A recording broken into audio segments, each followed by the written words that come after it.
नमस्कार, मैं हूं मोहम्मद आसिफ और आप देख रहे हैं SPN 9 न्यूज़। बीजेपी में आजकल नेताओं का शामिल होना एक आम बात हो गया है।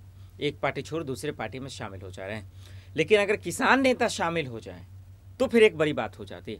यूपी से जो खबर आ रही है वो राकेश टिकैत के होश उड़ाने वाले हैं, दर्शकों के होश उड़ाने वाले हैं, क्योंकि राकेश टिकैत कब क्या फैसला ले ये भी कोई नहीं जानते।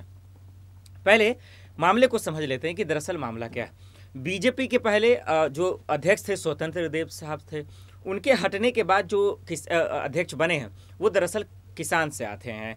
और अब सवाल इसीलिए उठने लगा है कि क्या राकेश टिकैत का तवज्जो कम हो जाएगा, और इस तरह से अगर किसान ही जब अध्यक्ष बन जाएंगे तो क्या राकेश टिकैत कब बीजेपी में शामिल हो जाएंगे ये भी कोई नहीं कह सकता, क्योंकि आजकल किसी पे भरोसा करना भी तो इतना आसान नहीं है।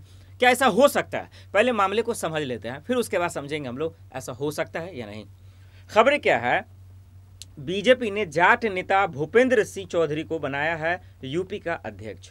जाट समुदाय को आप जानते हैं, जो किसान से आते हैं, और उसका खास लखीमपुर हो, शामली हो, मुजफ्फरनगर हो, तमाम जगहों पे कितना वजूद है आप लोग जानते हैं।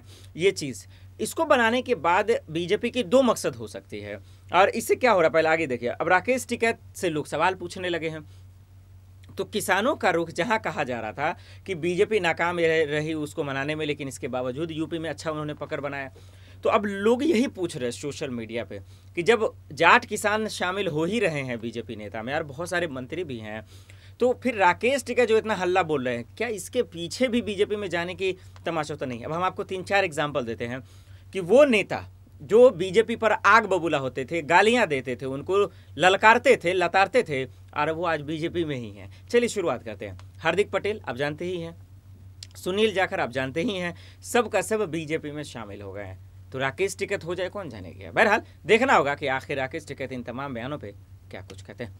आज के लिए इतना ही, मुझे दीजिए इजाजत और आप देखते रहे SPN 9 न्यूज़। नमस्कार।